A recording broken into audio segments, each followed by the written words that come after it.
Bom dia a todos, tudo bem? Dá início à nossa palestra das 11 horas aqui com o nosso querido palestrante Jandir Deodato. Uma salva de palmas, por favor. Dia a dia de um desenvolvedor, por favor. Olá, pessoal, bom dia, tudo bem? Eu tô aqui com a Vanessa também, tá? Oi. Eu não coloquei o nome dela no PPT porque eu esqueci, mas ela tá aqui comigo também. E a gente vai falar um pouquinho do dia a dia do desenvolvedor, daquele bicho que transforma café em código, tá? Como é que a gente chegou aqui? Vou falar um pouquinho da minha carreira, de onde eu vim, de onde eu sou, para onde eu vou. Tá? Falar um pouquinhozinho de onde a gente trabalha e explicar o nosso dia a dia, tá? Se alguém tiver algum tipo de dúvidas durante a apresentação, pode levantar a mão, pode perguntar, tá? Não tem problema, a gente vai respondendo juntos. E quem tiver dúvida também no final, a gente vai respondendo e vai falando, tá? A gente quer que seja bastante dinâmico, eu quero que vocês participem. E tenho certeza que a gente vai sair daqui, eu vou aprender bastante com vocês do dia a dia, e eu acho que vocês vão sair daqui com uma visão bem legal, falando assim, cara, realmente é isso que eu quero da minha vida, eu estou no curso certo. Todo mundo aqui é de SI? Tem alguém que não é de SI? Tem alguém que está estudando? Porque teve gente que não levantou a mão. Tá bom, pessoal.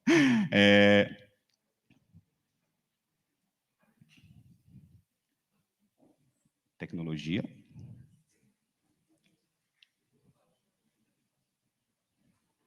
Tá bom. Água, deixa eu ver. Não.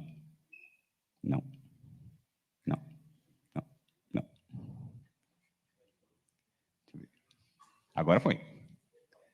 Então vamos lá, pessoal. Vamos contar uma história. Quem que eu sou? Eu sou paulistano, tá? Sou aqui de São Paulo. Tenho 2 irmãos. Antes que vocês perguntem, eu sou esse daqui e não essa daqui, tá? Eu sou essa pessoa aqui. Tenho mais 2 irmãos. Para não falar a minha idade, mas eu tenho a idade muito próxima de vocês e da idade da Vanessa. Eu nasci lá nos anos 80. E sou filho da dona Graça do seu Deodato, tá? Então, aqui os meus irmãos, tá fora de sequência, mas aqui de novo eu, a minha irmã e o meu irmão. Eu no dia a dia, uma imagem ali saiu, ó.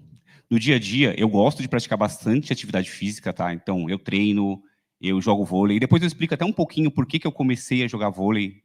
E aí vocês vão entender o que o esporte, às vezes, consegue melhorar o seu dia a dia, melhorar ali a sua carreira, tá? Você consegue usar isso, inclusive, no seu dia a dia no trabalho. É bem legal. Gosto muito do Senhor dos Anéis. Até um tempo atrás, eu recitava tudo que estava escrito no anel, de trás para frente, na língua de Mordor. Hoje eu não sei mais. E tem uma coisa que a TI me proporcionou, ter feito aí análise de sistemas, estar nesse mundo proporcionou, que é muito legal e que eu gosto de compartilhar com todo mundo. Eu sou de uma família muito humilde, tá? Bem humilde mesmo. E eu sempre tive o sonho de conseguir viajar o mundo inteiro. Então, eu entrei na TI, aí eu vou contar um pouquinho de como foi, do que a gente fez, e hoje eu já consegui realizar um dos meus sonhos, que foi visitar vários países. Hoje eu já consegui visitar 15 países, falo que eu já visitei 4 oceanos e ainda vou tentar mais. Todo mundo lá me conhece na TOTS como agente de viagem, que diz que eu tiro férias o ano inteiro. Mas eu sempre tento tirar o máximo possível de férias no ano para conseguir viajar e conseguir aproveitar, tá? E por que eu coloco isso? Porque para o Jandir, aquele pequenininho lá de trás, que nasceu da década de 80, que nasceu na periferia de São Paulo, bem pobrezinho, isso daqui talvez fosse um sonho inalcançável. E eu gosto de trazer isso, de falar, que é para mostrar que todos os sonhos são possíveis, tá? Claro que, às vezes, para algumas pessoas com maior dificuldade, com outras menos dificuldade, mas o importante é a gente acreditar. Tudo que a gente acredita, a gente consegue, tá? Levem isso para vocês. Nada é impossível. Pode ser muito difícil, não vou mentir. Não vou falar que vai ser flores, que a vida é flores, que vai ser fácil. Mas tudo aquilo que você faz, que você gosta de fazer, faz com carinho e o coração, dá certo no final. Uma breve história do tempo, falando de onde eu vim, tá? Eu cursei física lá na USP do Butantã. A USP Leste nem existia ainda, tá? Já faz um pouquinho de tempo. E eu fiz 5 semestres de física. Aqui está mentindo, tá? Não são 5 semestres, eu fiz os 5 anos. Mas não me formei. Eu gosto muito de física, eu gosto muito de número, eu gosto muito de descobrir as coisas e resolver problemas. Mas lá, para aquele garoto que começou e conseguiu entrar na USP, porque era um sonho também, tá? Entrar na USP, para mim, era um sonho, era algo que, para todo o meu ecossistema, as pessoas que estavam próximas de mim, era algo impossível. E ali, com muito esforço, eu entrei. Só que eu me deparei com um ponto bem importante, que todo mundo sabe, como a ciência é levada a sério aqui. Não vou falar no Brasil, tá? Nos países da América do Sul. Eu cheguei no momento da minha carreira e da minha parte acadêmica que eu tive que tomar uma decisão difícil. E aprendam isso, vocês vão ter que tomar decisões difíceis, e tomar decisão não é difícil. Difícil depois é conviver com as consequências dessa tomada de decisão. Eu estava lá no 5º ano, eu não ia me formar em 5 anos, não ia, estava bem difícil o curso. Todos os meus amigos que estavam se formando entraram na faculdade sabendo derivada, e eu não fazia ideia do que era derivada no primeiro semestre. Nunca tinha visto uma derivada na minha vida, nunca tinha visto cálculo diferencial. Foi um curso bem difícil. E ali, muito próximo do fim do quinto ano, os meus amigos se formando, muitos deles não estavam conseguindo se colocar no mercado de trabalho. Eu tinha um amigo, que eu falo isso para todo mundo, chamado Renan, que é um dos caras mais inteligentes que eu conheço até hoje, que saiu ali do mundo acadêmico junto comigo. E ele se formou com as notas mais altas, se formou com louvor, e ele terminou a faculdade indo trabalhar no aeroporto, que ele tinha feito um concurso público, ele não conseguia trabalho. E eu fiquei bem abalado com aquilo, e aí, naquele momento, eu tive que decidir. E aí? Eu continuo num curso que eu gosto, mas que eu não vou me formar agora, ou eu tento algo que eu também gosto, mas que eu não estou tão habituado e que talvez eu precise recomeçar? E aí, um dia, voltando da USP, no ônibus, eu vi uma plaquinha da FATEC. E aí estava lá, curso de análise e desenvolvimento de sistemas. E é algo que eu sempre gostei de olhar, de computador, de trabalhar com isso. E eu falei, agora, me inscrevo ou não inscrevo? Vou me inscrever, se eu passar, eu decido depois. E acabei passando. Para o bem ou para o mal, eu passei. E aí, essa foi uma das decisões mais difíceis que eu tomei, por isso que eu falo que difícil não é tomar às vezes, e sim conviver com aquilo. Porque, não sei se vocês sabem, mas a gente não pode ter 2 matrículas em 2 faculdades públicas ao mesmo tempo. Eu tinha matrícula na USP, estava teoricamente no último ano, eu ia precisar, acho que, de mais 40 créditos, aqui também é para o crédito que se forma, aqui?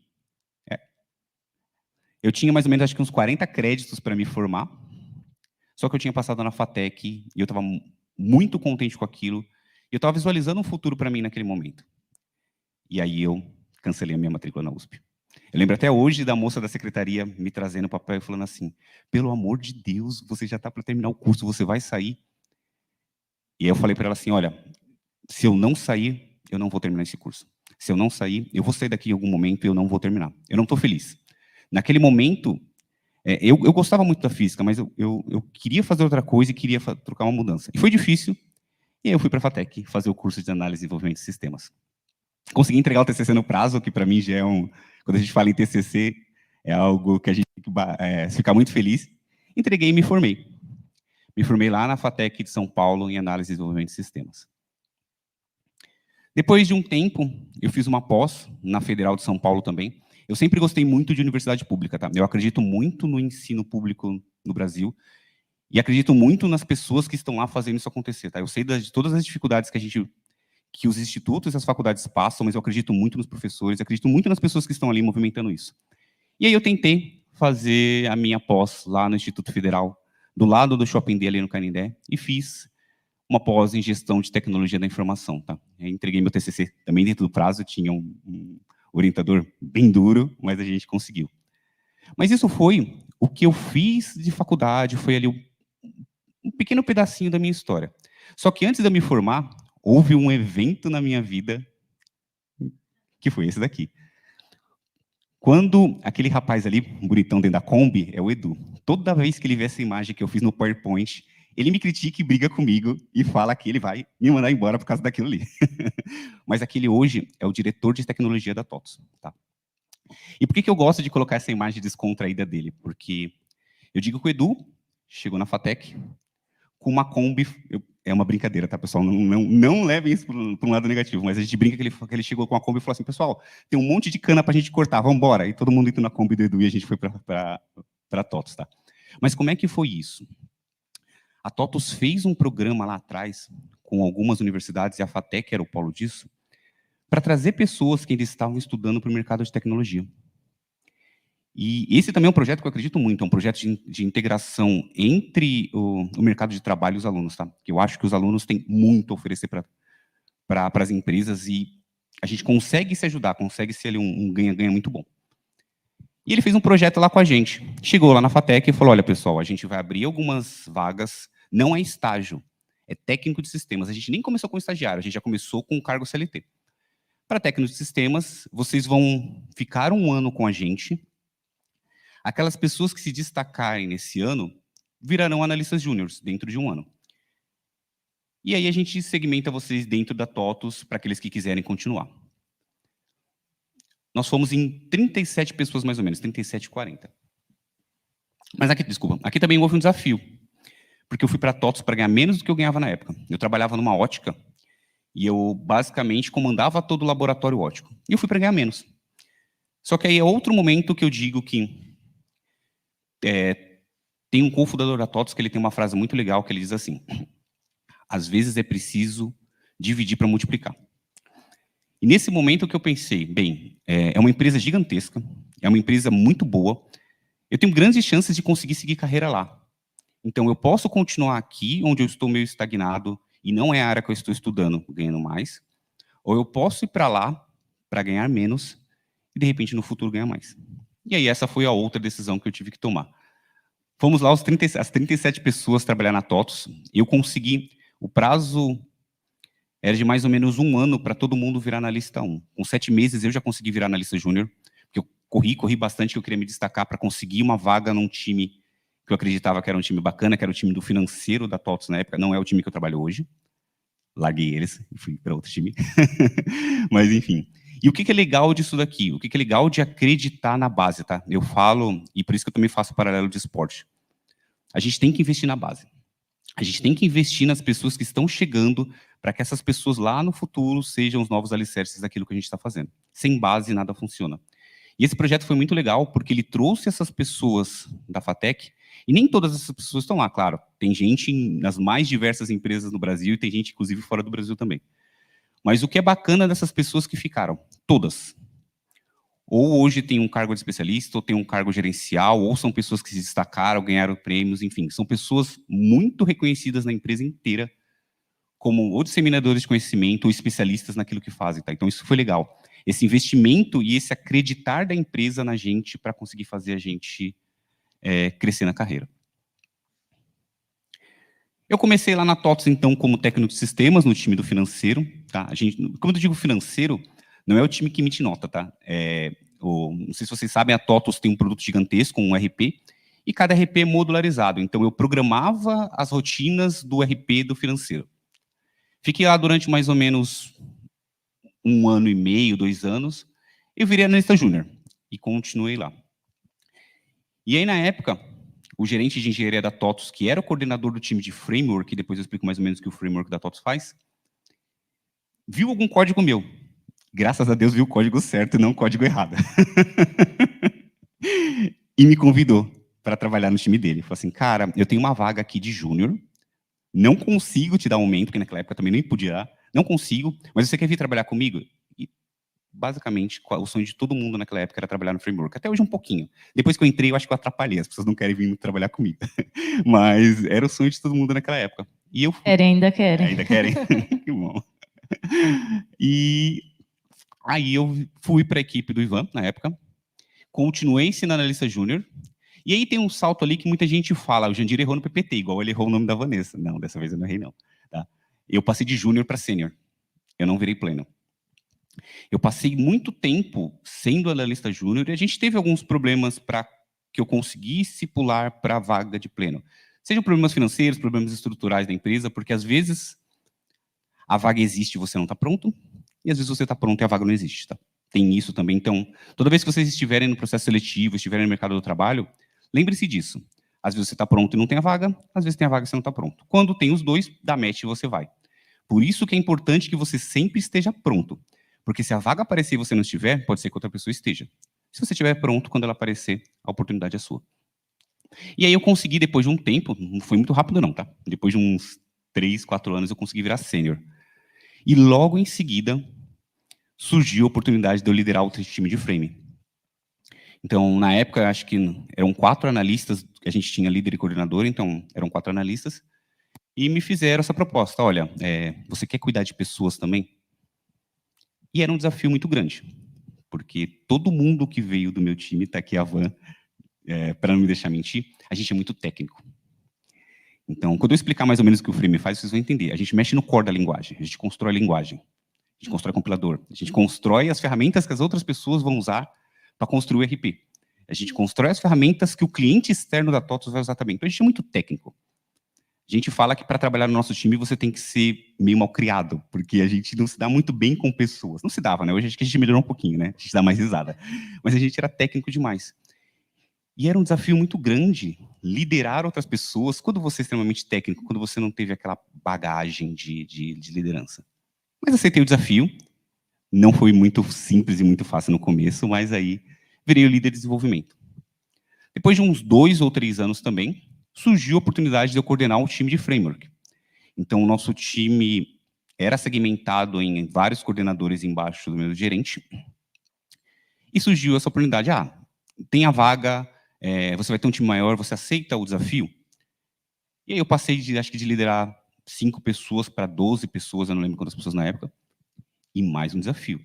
Porque antes eu tinha um escopo bem pequeno, com 5 pessoas, com um escopo de trabalho e desenvolvimento dentro da TOTVS, que era muito mais simples, e fui liderar um time inteiro. E eu acho que eu não fiquei 1 ano e meio como coordenador.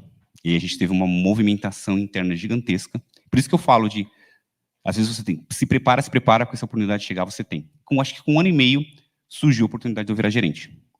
E aí eu passei de um time de 15 pessoas, hoje eu devo ter 50 pessoas trabalhando comigo na TOTVS, tá? E aí é um outro mundo de outras decisões, de outros caminhos.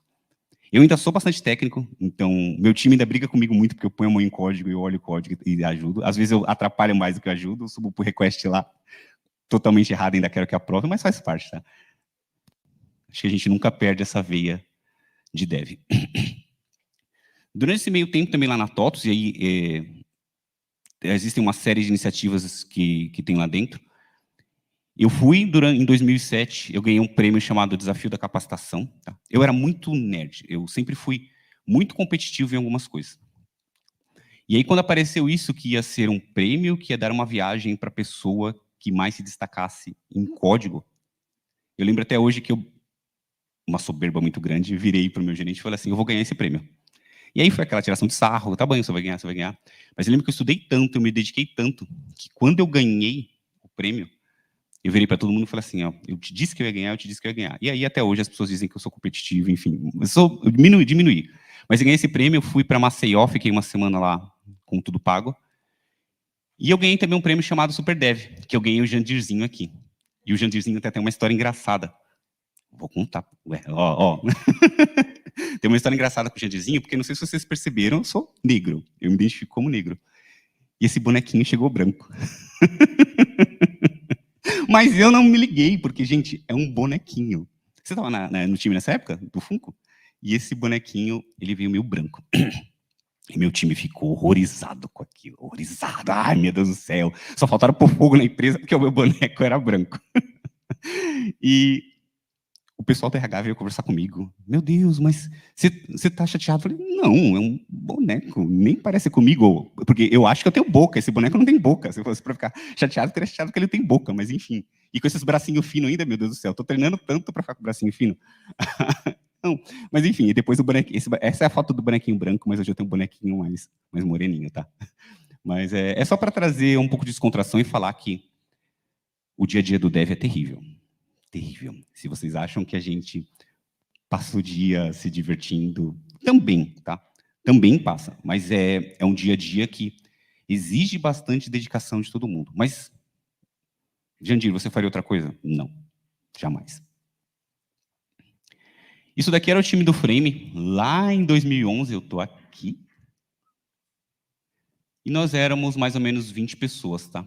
Entre o desenvolvimento e atendimento. Aqui é só uma parte do time, aqui está o meu gerente, o Ivan, a pessoa que me convidou, e aqui o Bruninho, meu chefe hoje. Isso daqui era a estrutura do Frame, essa foto foi tirada lá no Canindé, não sei se vocês sabem onde é que é a Mobile, do lado do Shopping D, a gente ficava ali, a gente chama, é o famoso prédio de lata, a gente trabalhava ali, quando eu entrei na TOTVS. E hoje nós temos mais de 50 pessoas no nosso time e vagas sendo abertas a cada momento, tá? O que é legal mostrar disso? Que é o crescimento que a gente teve, que dá para crescer, todo lugar dá.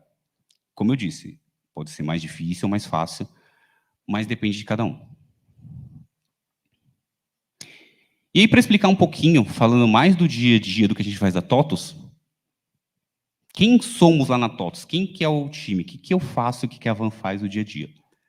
Nós somos o Frame. Todo mundo sabe o que é um framework aqui? Todo mundo não sabe o que é um framework aqui?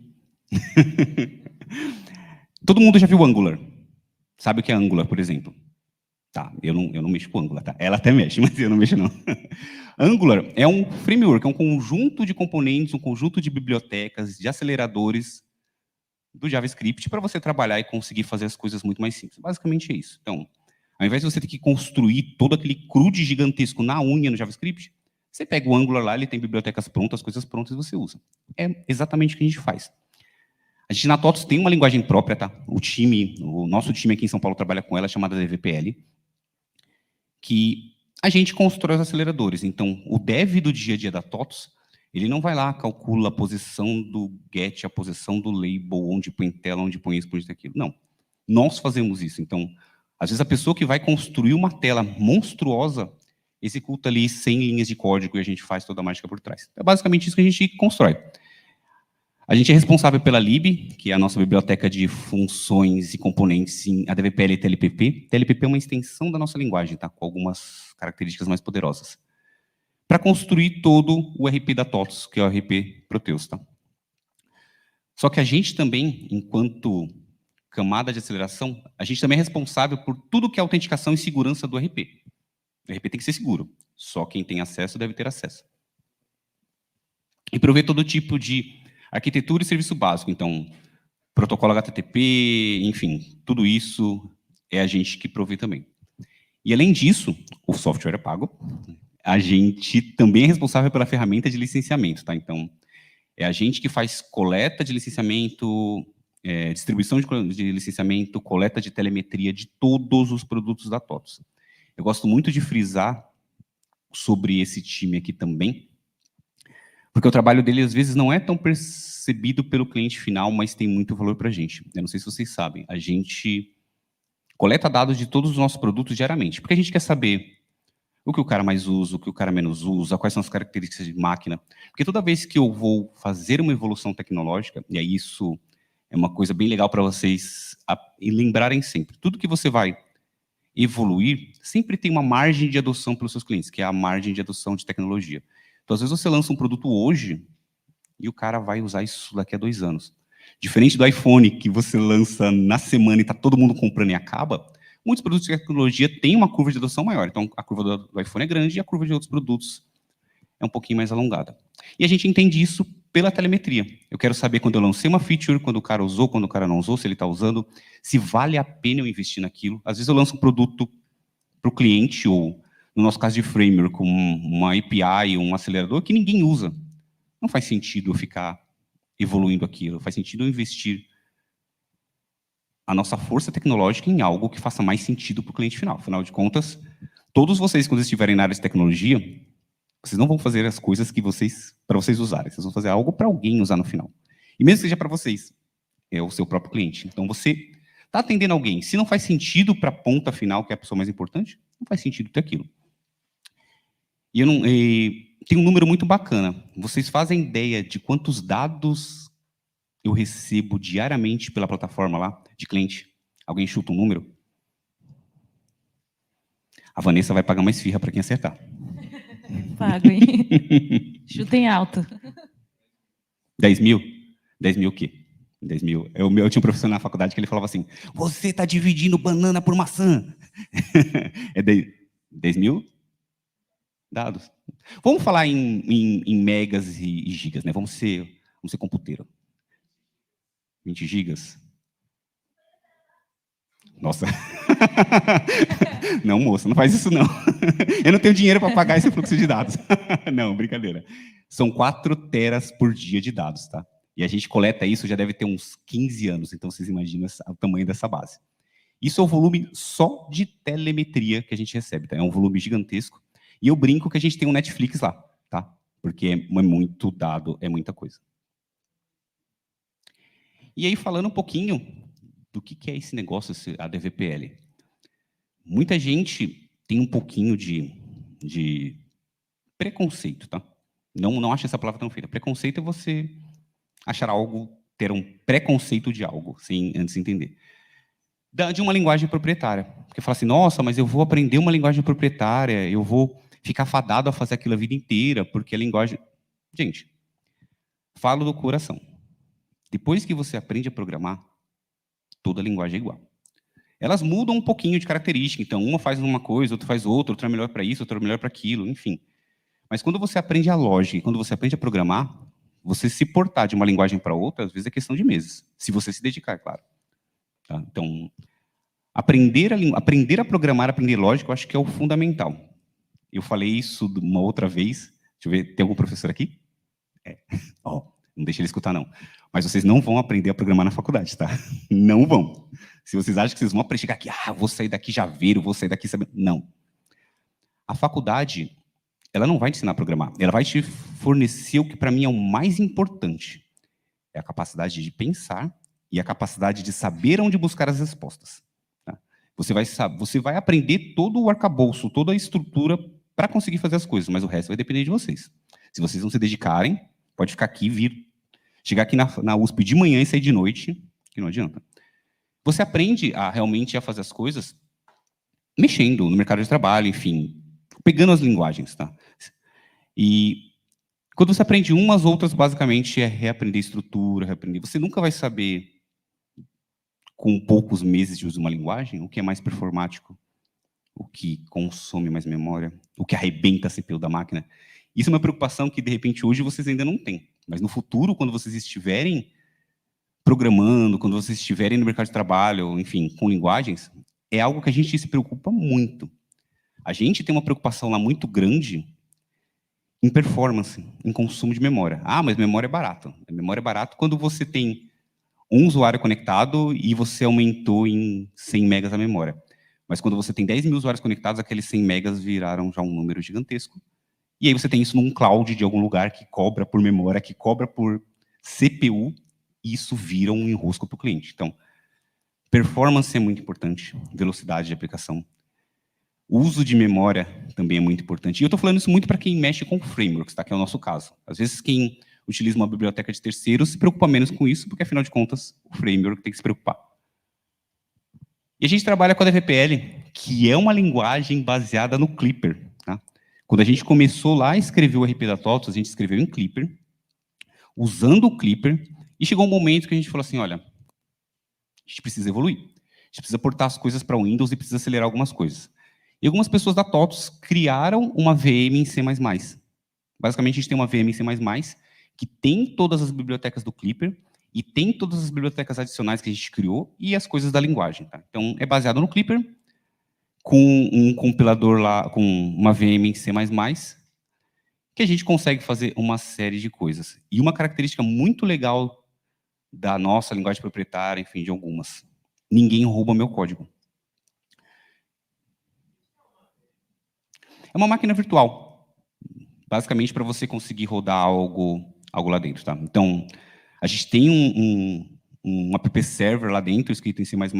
Quem é quem emula todas as coisas? Faz controle de memória, faz todas as pontes de interface gráfica, pontes com SO. Tá? Então, basicamente, eu peço para minha VM, eu quero abrir eu quero subir um servidor HTTP REST aqui para receber requisição.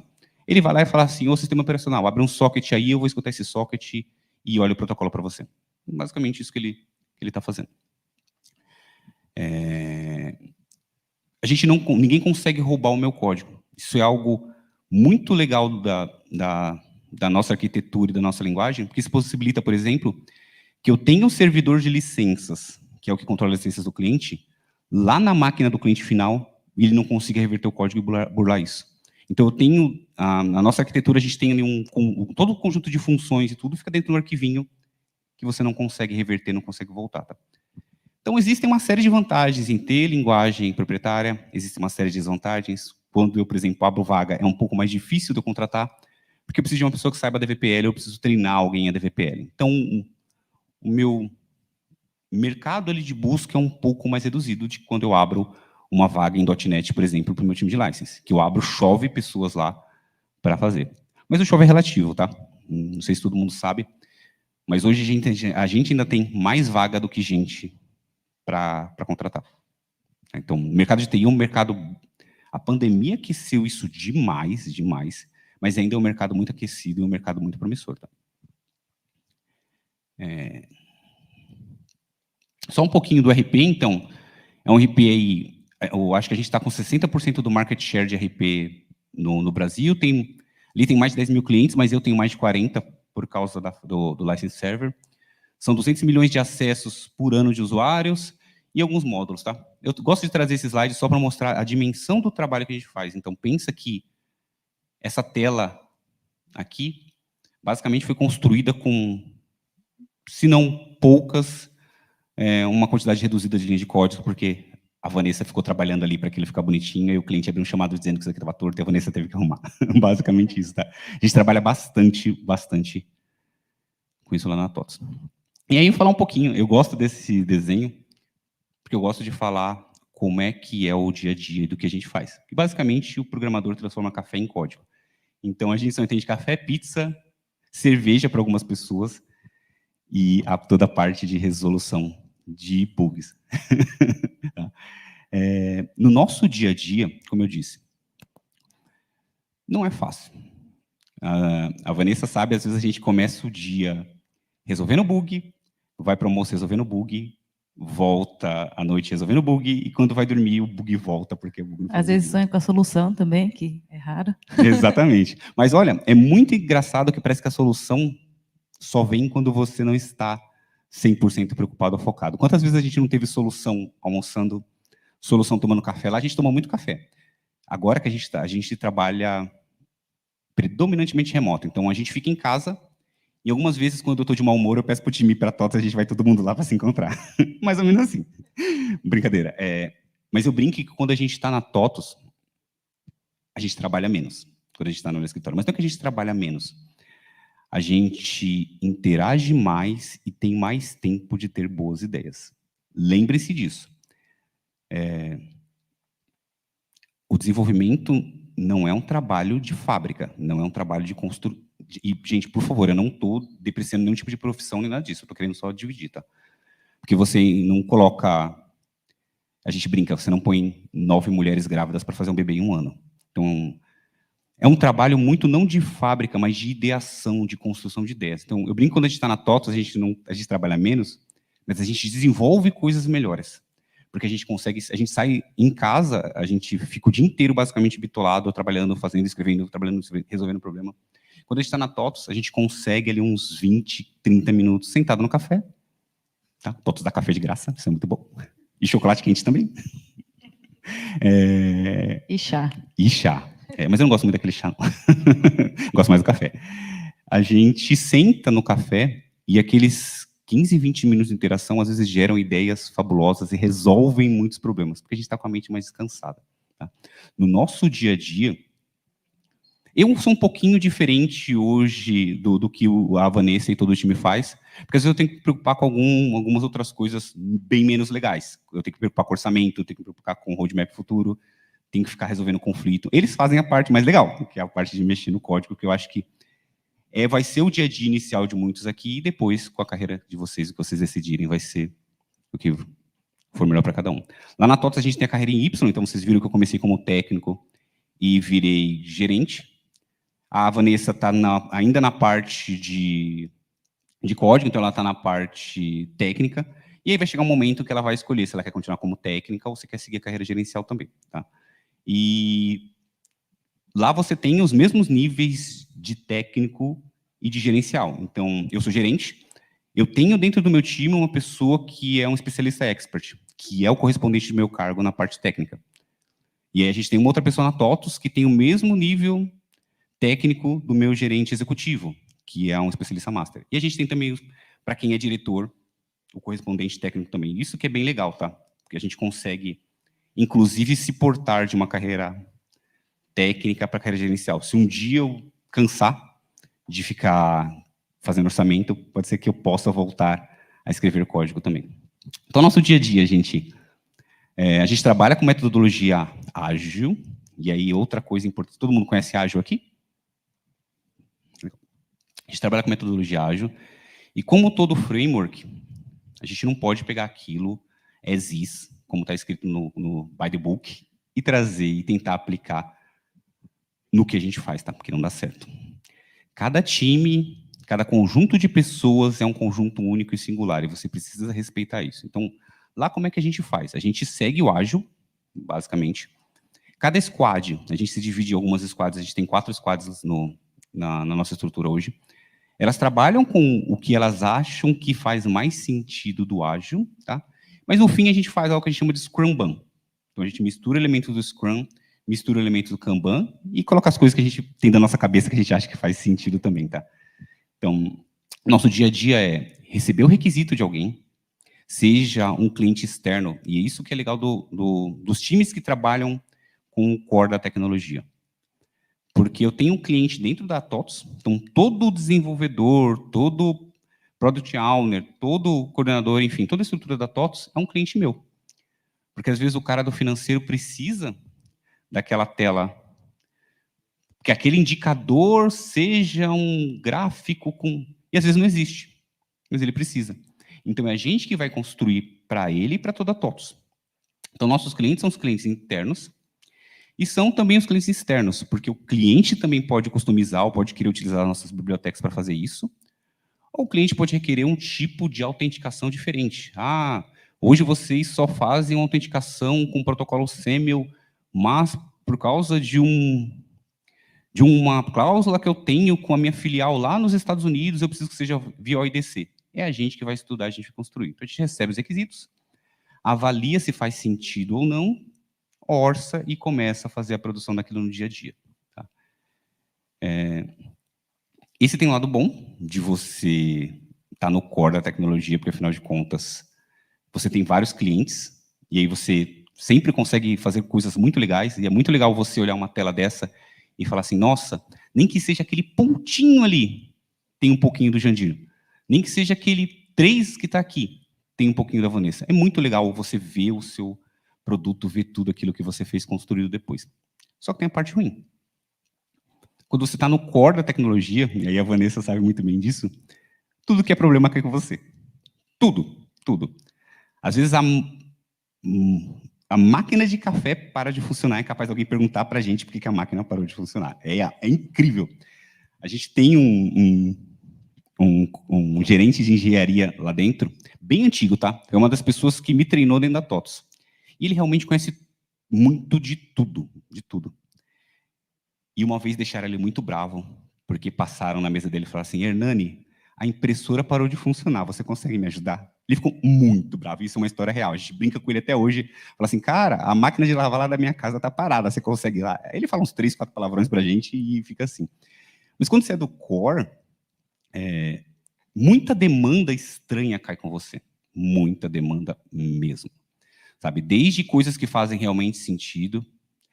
Às vezes a pessoa não vai conseguir sair daquele problema sozinho. Ele vai precisar da nossa ajuda. Desde o cara que é um pouquinho mais preguiçoso e aí preferiu que a gente olhasse para ele, e desde coisas que nem a gente consegue fazer. Então, por que a gente trabalha com Scrum-Ban lá e não com Scrum ou com Kanban?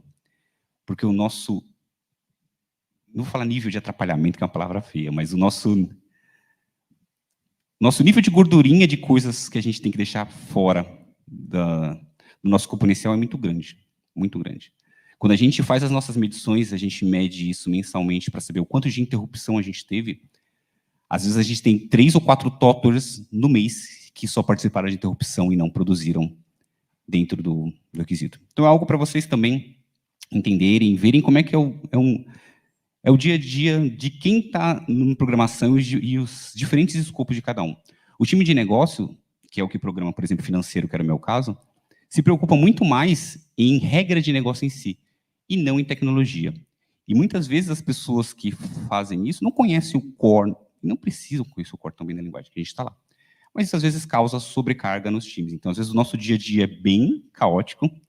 É algo de... Quando eu cheguei, eu estava sentado ali, resolvendo alguns pepinos, respondendo e-mail, porque precisava dar direcionamento, mas é legal, porque ao mesmo tempo todo mundo reconhece a gente como as pessoas que conhecem da linguagem, mesmo a gente às vezes não sabendo de nada, tá? Eu brinco que a gente às vezes erra com convicção, e com bastante convicção.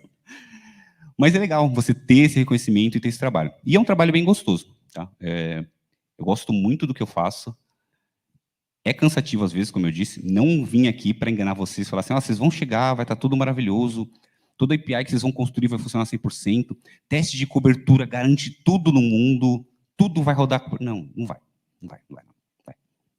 Às vezes, aquela história de funciona na minha máquina é muito claro. Muito claro. Sempre funciona na sua. É incrível como na sua máquina nunca dá bug. E quando dá bug é uma coisa tão bestinha que você vai e arruma em 5 minutos.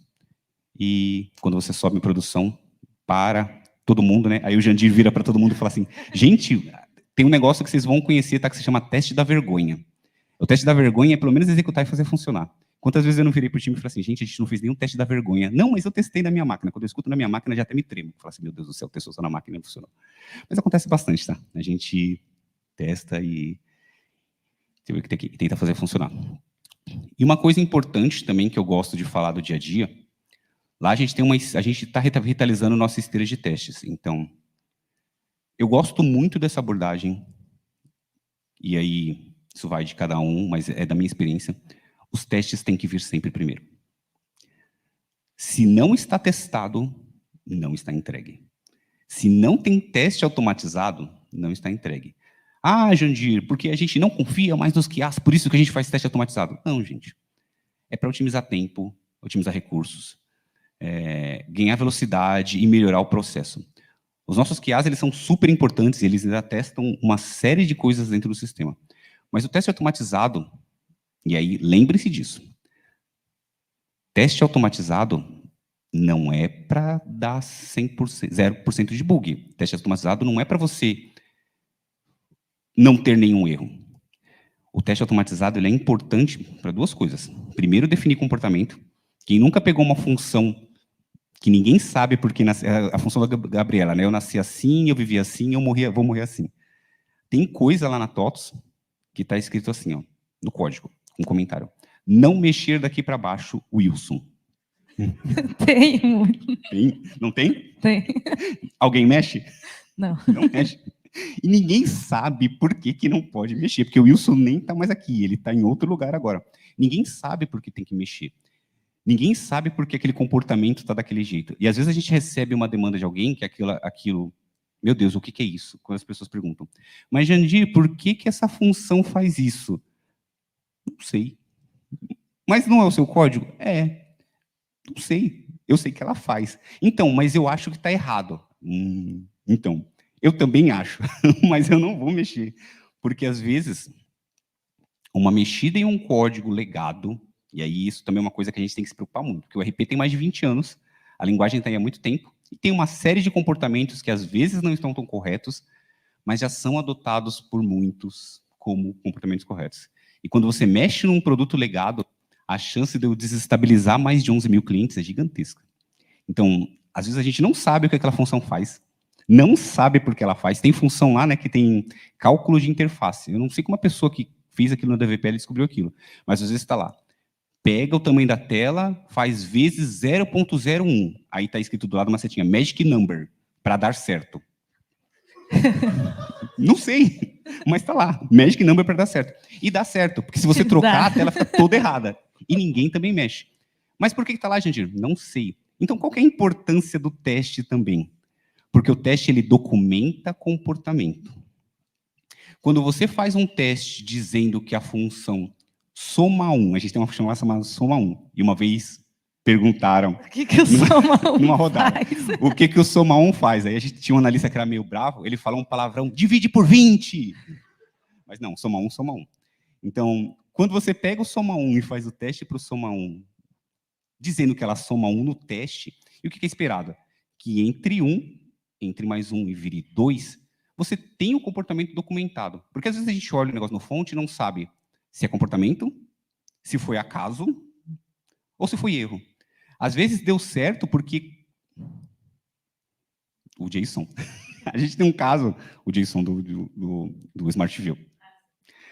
A gente fez um objeto JSON há um tempo atrás e transitava... todo mundo sabe o que é um JWT? É um JSON Web Token. É o token assinado que vai uma série de informações que você trafega muito. Ele é muito usado para autenticação. Você carrega o usuário, carrega informações, carrega acessos, carrega o que você quiser lá dentro. É basicamente um token criptografado que você manda para uma pessoa, assinado com uma chave, e a pessoa tem a chave pública daquele certificado e olha e fala assim, deixa eu ver se foi o Jandir que assinou isso daqui. Foi o Jandir que assinou. E valida. A gente fez um token que sempre funcionou, mas ele estava errado. E ele funcionava porque o .NET, acho que versão 6, pegava token errado e falava que estava certo. Aí um dia, o nosso outro time de BH, essa semana, atualizou para o .NET mais novo. E o token parou de funcionar. Então, o teste nos protegeria, Vanessa, disso. Porque ele dita comportamento. A gente não, se o .NET nunca tivesse mexido, alguém lá no futuro, lá em 2070, quando estivesse olhando ainda as coisas da TOTOS, ia falar assim, nossa, que JSON estranho. Será que eles fizeram, como é um JSON entre dois produtos da TOTOS, será que eles fizeram um JSON Web TOTOS e não um JSON Web Token e estão trafegando diferente? Será que eles erraram? Então, o teste serve muito para isso, para ditar comportamento. Quando você olha o teste e vê o que o teste está esperando de entrada, esperando de saída, é muito claro. O cara quis fazer isso, ele não errou, não foi na sorte, ele quis fazer. E o segundo ponto do teste é que ele evita que problemas conhecidos voltem a acontecer. Porque quando você faz um teste para os problemas que você acha que vai acontecer. Você não prevê o futuro, o teste não vai prever o futuro.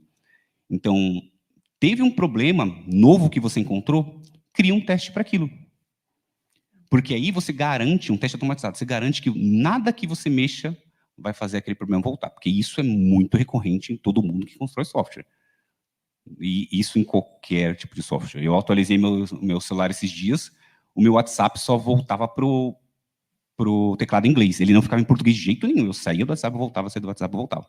E aí eles corrigiram isso, e aí arrumaram outro problema, que era que não conseguia funcionar a localização quando eu mandava para as pessoas. Então, os bugs, eles voltam, tá? Eles renascem, eles surgem das cinzas, das trevas e voltam a atacar todo mundo. Tipo Sobrenatural, né? Que o cara morre e volta.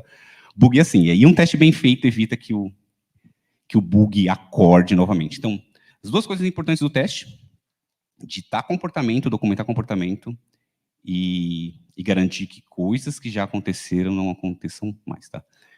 E cuidado com aquele negócio de meu teste tem 100% de coverage. Cara, 100% de coverage é totalmente diferente de 100% de eficácia do teste. Todo mundo sabe que é um if ternário, né? Aquele if, tudo numa linha só, um linguição. Você pode colocar 300 opções dentro do if. A maioria das ferramentas que olha coverage, passou naquela linha, ele vai dizer que passou. Só que você olhou uma coisa só. Isso eu estou dando exemplo só do if ternário, só para elucidar aqui. Passar em todas as linhas não significa que você passou em todos os comportamentos. Então, criar o teste, fazer o teste é muito importante. Muito. E sempre, na minha opinião, tem que vir antes do desenvolvimento. Quantas coisas a gente já não trocou na TOTOS, de água para o vinho, e a gente garantiu que ficasse igual, porque o teste estava lá. A Vanessa lembra, a gente tem uma função lá dentro chamada Change Query. A gente escreve as coisas no Proteus, hoje para 3 bancos, já foram para 5, mas hoje para 3 bancos: Oracle, MS SQL e Postgres. Só que o dev, lá na ponta da TOTOS, não precisa se preocupar se ele vai escrever a query para um desses bancos. Inclusive, se amanhã eu homologar um banco, a gente homologava o OpenEdge, que é aquele banco que funciona lá com... é muito usado nos produtos lá do sul do Brasil. Se eu desomologuei, mas se eu voltar a homologar, ninguém precisa se preocupar. Putz, Jandir homologou um novo banco, agora eu vou reescrever as trocentas linhas do RP de 20 anos. Não, a gente faz. E o Change Query era muito sensível. Toda vez que a gente mexia numa coisa, gerava 4, 5, 6 chamados na outra semana daquilo que a gente mexeu. Só parou quando a gente pegou o Change Query e fez todos os testes de unidade. Então, no dia a dia do dev é muito importante isso, tá? Existem empresas que separam especificamente QAs com aquele skill de teste técnico para fazer, tem empresas que fazem híbrido. Hoje, no nosso time, a gente faz híbrido, então o desenvolvedor também testa, o desenvolvedor faz teste de unidade, e a gente tem um QA pessoas específicas para isso também, mas o nosso time de dev também faz isso para auxiliar, inclusive, disseminar um pouquinho mais de conhecimento.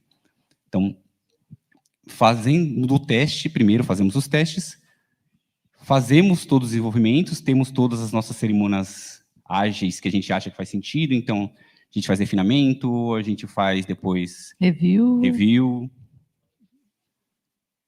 tempo, review, a planning, e a retrospectiva. Retrospectiva, basicamente, é o momento que eles saem todo mundo no braço. Você já viu aqueles 5 minutos sem perder a amizade? Basicamente, isso é a retrospectiva. Eles vão lá, brigam, falam mal da gente, e depois fica tudo certo.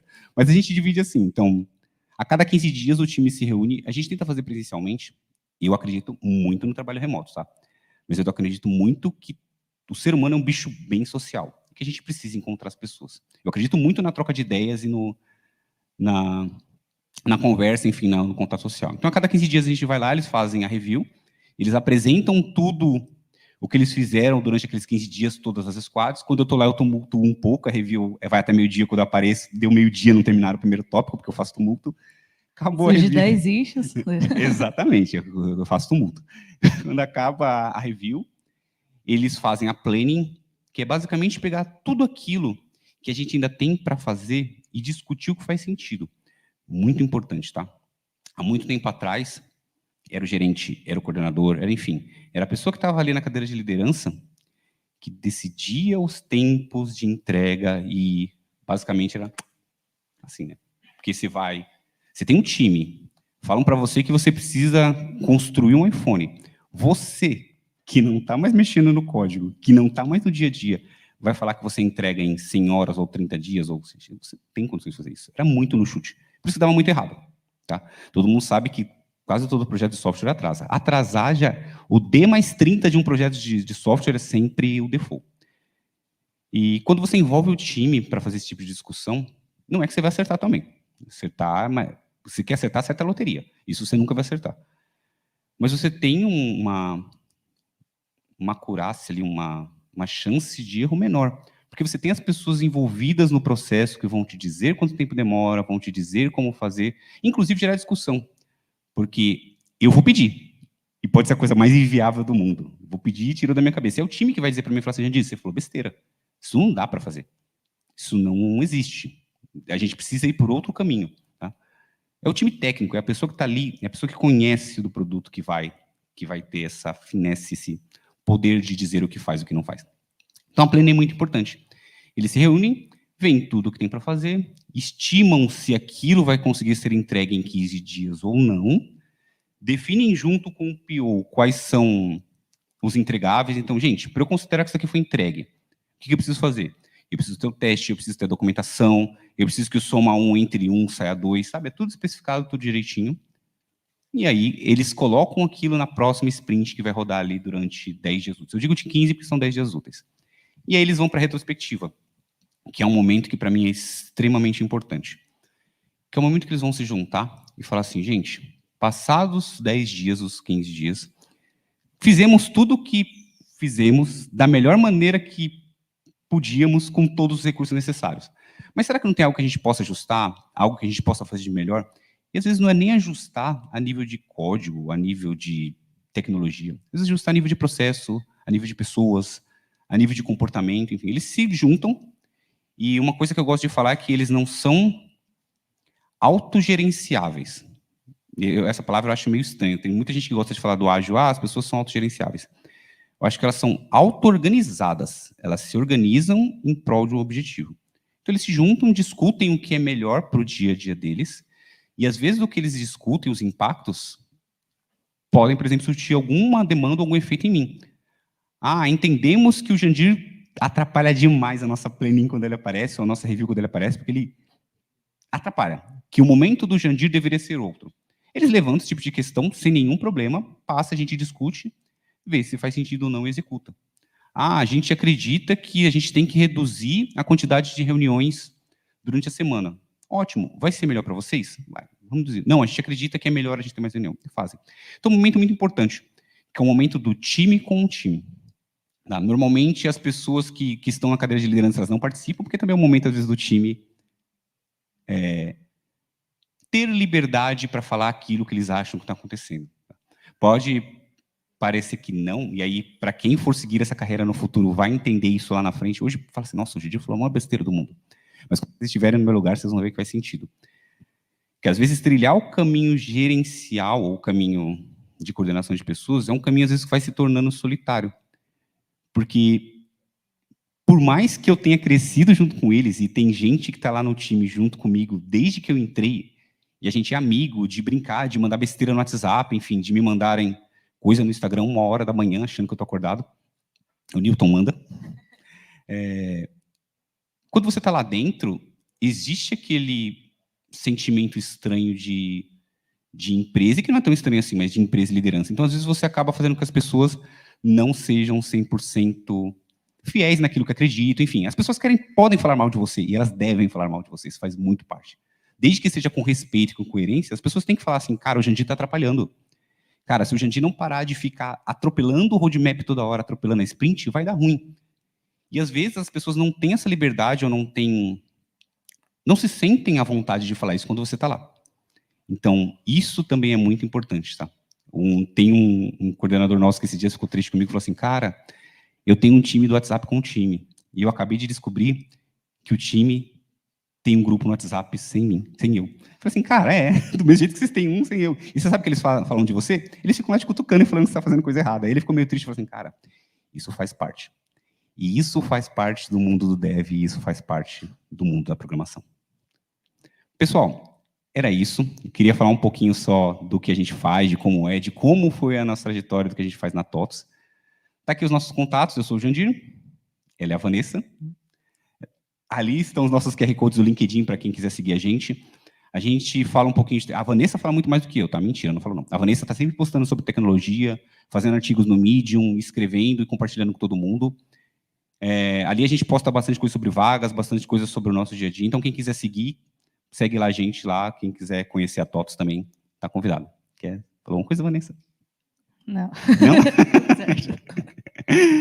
Então tá bom. Para quem não sabe, a Vanessa veio com a gente também de um projeto muito bacana que a gente tem, que é o Instituto da Oportunidade Social. Tá? Então eles treinam pessoas, e a Vanessa foi uma das pessoas que a gente encontrou lá e viu que tinha muito futuro, entrou com a gente lá também, e hoje é uma das pessoas que se destacam, dá treinamento, enfim, referência quando a gente fala em alguns assuntos dentro da TOTOS.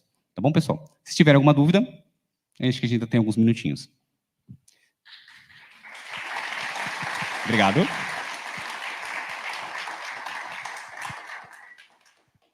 Acho que tem uma dúvida ali no fundo. Quer?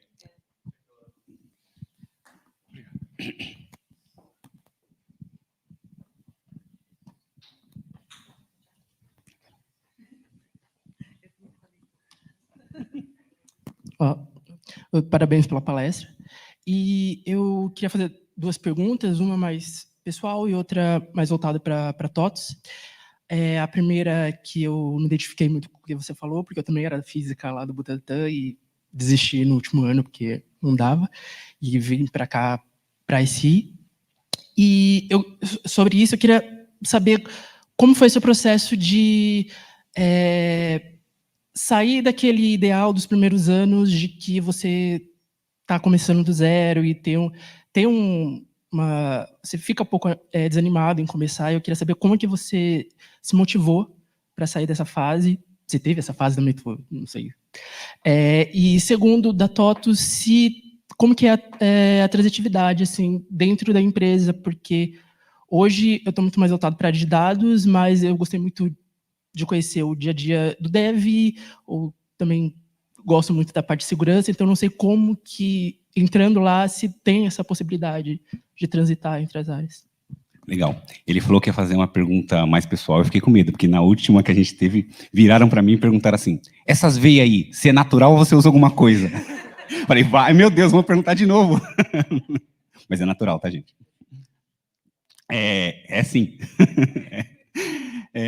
Sobre a parte de ter saído da USP, foi um momento muito difícil. Eu brinco que não me perguntem porque eu sempre respondo, eu não tenho problema de responder nada.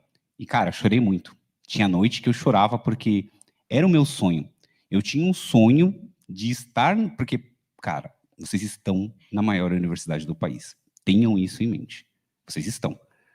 E eu tinha um sonho de estar na maior universidade do país. Isso, para mim, era uma coisa que eu queria alcançar e era inalcançável para uma pessoa da periferia, enfim, que estudou escola pública a vida inteira. Era algo que eu queria superar. E eu superei e estava deixando aquilo para trás. Então, foi muito difícil. Mas foi o que eu disse. Você, às vezes, o que o Ernesto fala, você tem que dividir, às vezes, para multiplicar. Então, eu pensei em futuro, em onde eu estaria. Aquilo me trazia muito prazer. Até hoje eu penso em voltar. Me trazia muito prazer, mas eu precisava de algo que também me trouxesse prazer e que me desse uma estabilidade financeira legal também. Sabe? Eu queria mudar de vida. E o curso, a faculdade, possibilitou que eu mudasse de vida. Cara, foi um divisor de águas para... E pensa assim, quando a sua vida muda, não é só a sua vida. Existe todo um ecossistema de pessoas que você transforma também. Então, eu transformei a vida da minha família. Eu paguei durante quase 5 anos a faculdade de um amigo meu, porque ele não tinha condições, porque eu já estava um pouquinho melhor e conseguia ajudar ele também. Então, você modifica todo o ecossistema que tem ao seu redor. Então, faz muita diferença. Foi isso que eu pensei. Como é que eu faço bem para mim e bem para outras pessoas? Foi difícil, não foi fácil, mas eu não me arrependo em nada da transição que eu fiz. Foi bem difícil. E quanto à parte de transição na TOTUS, o RH tá ali, eu vou falar bem baixo, mas eu roubo pessoas de várias áreas. Então, às vezes, a pessoa começou na área de dados.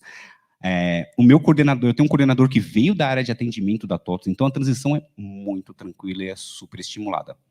Basicamente, você tem os skills necessários para aquela vaga? Tem. Ninguém te barra.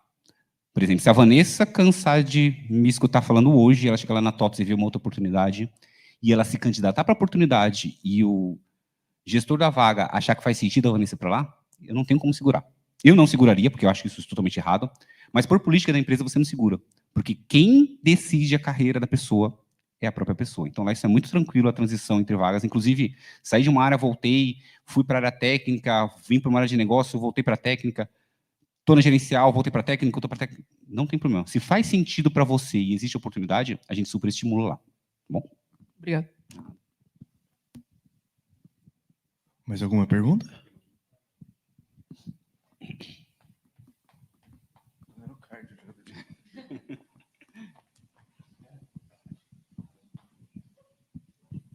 Opa, bom dia, meu nome é Guilherme e eu tenho uma dúvida agora mais sobre o estágio. Como é que é o estágio de vocês? Eu vou convidar aqui a nossa amiga para responder.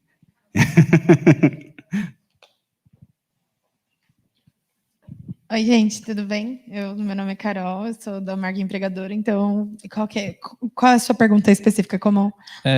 Qual seria mais ou menos a modalidade de estágio de vocês? Vocês preferem um estágio totalmente presencial, um estágio híbrido? Qual é mais ou menos a média de horas por semana que vocês exigem? Tá, a TOTUS hoje ela trabalha híbrido, a maioria dos setores da TOTUS são híbrido, RH, enfim, somos híbridos. Até que geralmente é mais home, né, predominantemente. Mas o estágio, porque o estágio na TOTUS a gente não designa aonde o estagiário vai ficar, ele transita por vários lugares da TOTUS. Então, geralmente é híbrido. E a gente também pede só para que a pessoa esteja pelo menos do terceiro ao quarto semestre, dependendo do tempo da faculdade, para a gente ter 1 ano e meio de contrato com o estagiário. Então, geralmente, o curso de SIS, quanto tempo? 4 anos.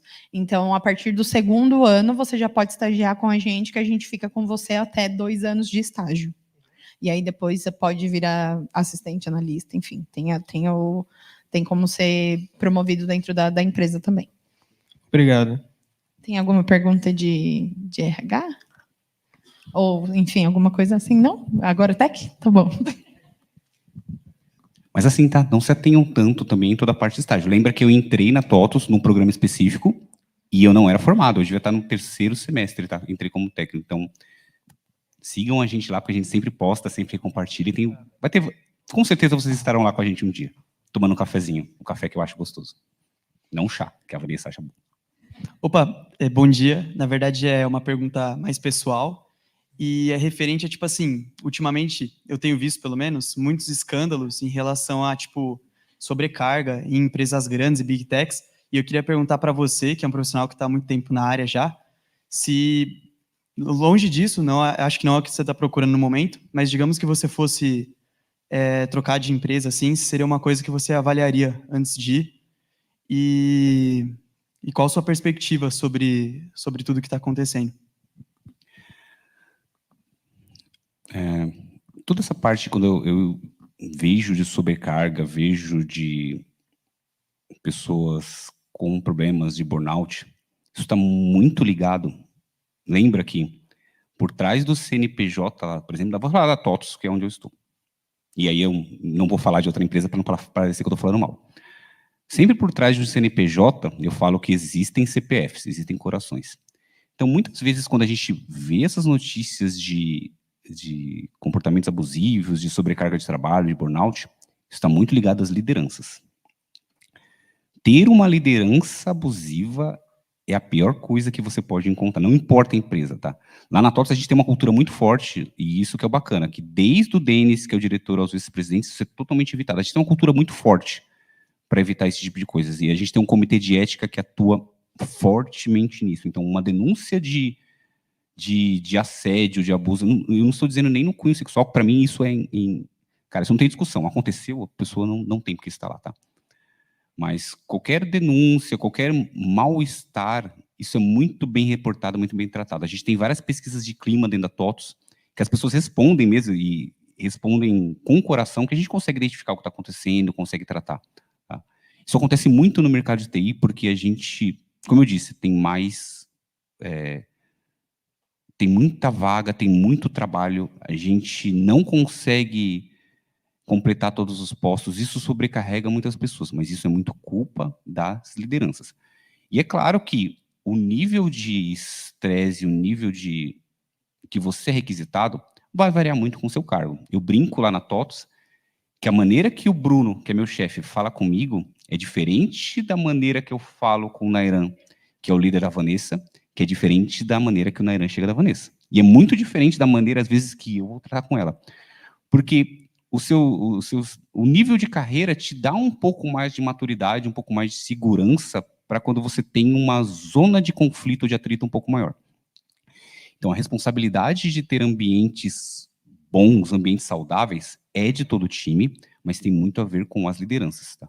A gente passou, talvez, por isso, porque esse é um momento histórico, né? Então, a gente percebe que em alguns momentos as coisas ficam mais estranhas, depois as coisas ficam diferentes, as coisas ficam mais estranhas. A gente passou, principalmente por causa da pandemia, uns momentos bem turbulentos e momentos de incerteza. Coisas que a gente nunca passou.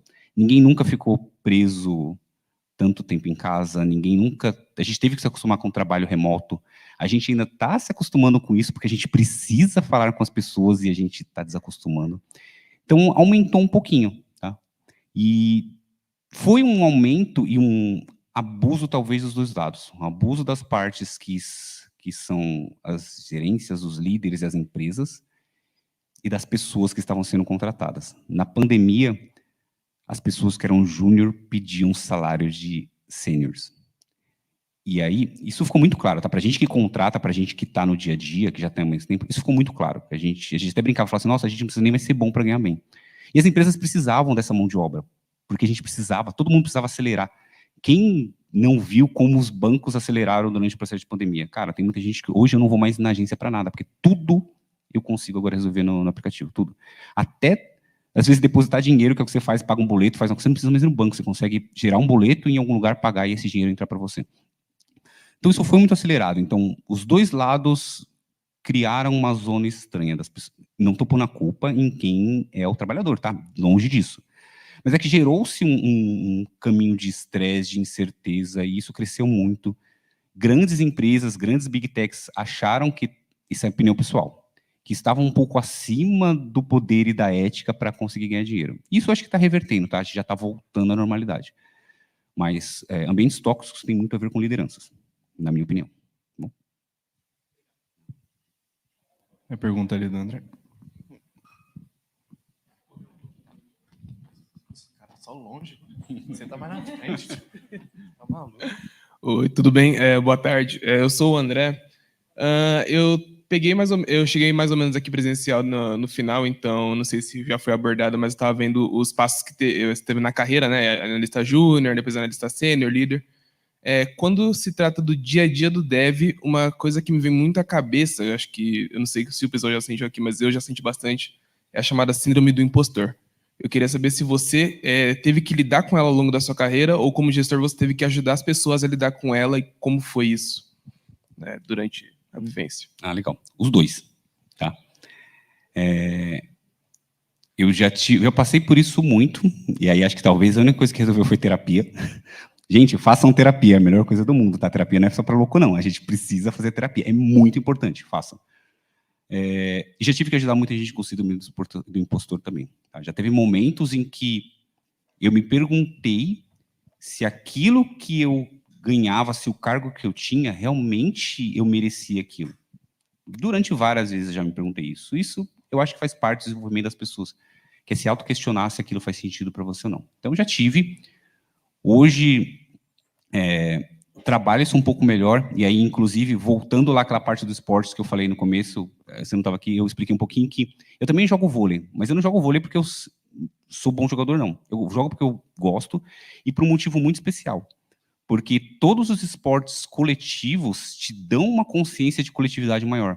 E isso me ajudou muito a trabalhar em equipe.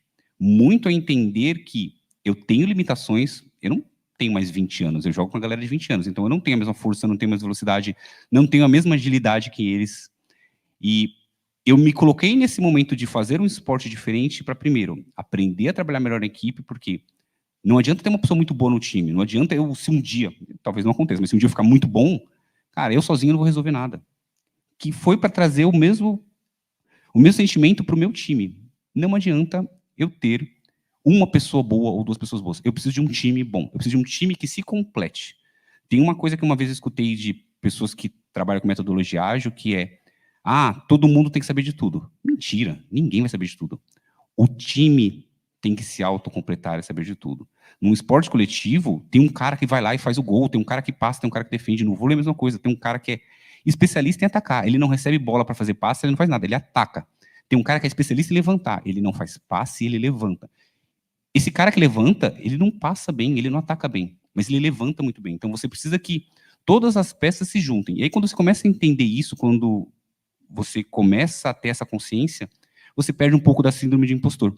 Porque você começa a perceber que você não precisa ser bom em tudo. Você precisa ser bom naquilo que você faz e o mais importante, fazer com o coração. E quando você faz com o coração, consegue chegar. Tá bom?